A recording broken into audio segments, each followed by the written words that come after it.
এখানে রাজনীতি চলে বন্দুকের বাসায়, আর নির্বাচন নির্ধারিত হয় গ্যাংদের শক্তিতে।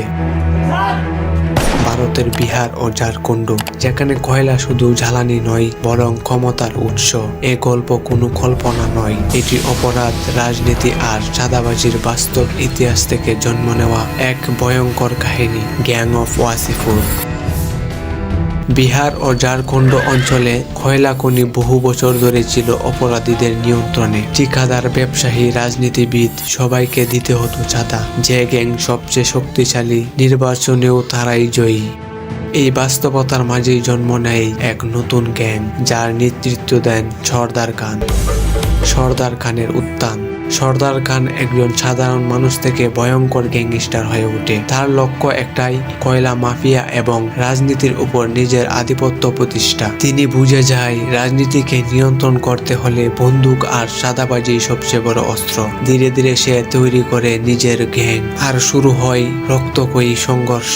ওয়াসিপুর এর রাজনীতি মানে শুধু ভোট নয়, রাজনীতি মানে ব্যবসা। নির্বাচনে জিততে রাজনীতিবিদরা ব্যবহার করে গ্যাংস্টারদের, ব্যবসায়ীদের কাছ থেকে জোর করে টাকা আদায়, বিরোধীদের ভয় দেখানো, ভোটারদের নিয়ন্ত্রণ, সবই ছিল গ্যাংস্টারদের কাজ।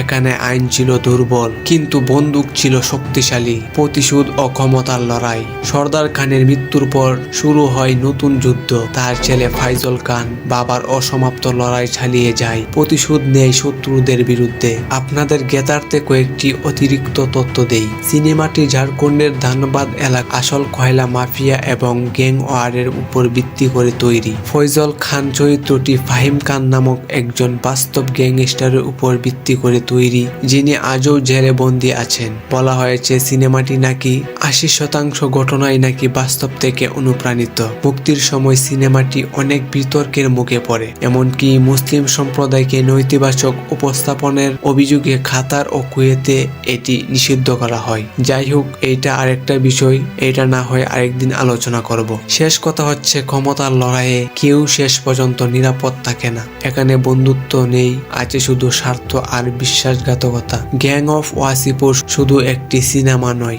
এটি আমাদের রাজনৈতিক অপরাধ ইতিহাসের প্রতিচ্ছবি। এ গল্প দেখায়, যখন রাজনীতি অপরাধীদের হাতে চলে যায়, তখন সাধারণ মানুষ সবচেয়ে বড় শিকার হয়। চাঁদাবাজি তখন শুধু অপরাধ নয়, বরং একটি রাজনৈতিক অস্ত্র হয়ে ওঠে। ওয়াসিপুরের যুদ্ধ শেষ হয়নি, শুধু চরিত্র বদলেছে। আমার প্রশ্ন হলো, রাজনীতি কি সত্যি জনগণের জন্য, নাকি ক্ষমতার জন্য অপরাধীদের সাথে করা এক গোপন চুক্তি? গ্যাং অফ ওয়াসিপুর আমাদের মনে করিয়ে দেয়, যেখানে রাজনীতি আর অপরাধ এক হয়ে যায়, সেখানে ন্যায় বিচার সবচেয়ে বেশি হারিয়ে যায়। এ গল্প কোনো এক শহরের নয়, এটি অনেক শহরের বাস্তবতা। যতদিন রাজনীতি অপরাধীদের হাত ধরবে, ততদিন ভোটের বাক্সে নয়, রাস্তায় লেখা হবে মানুষের ভাগ্য।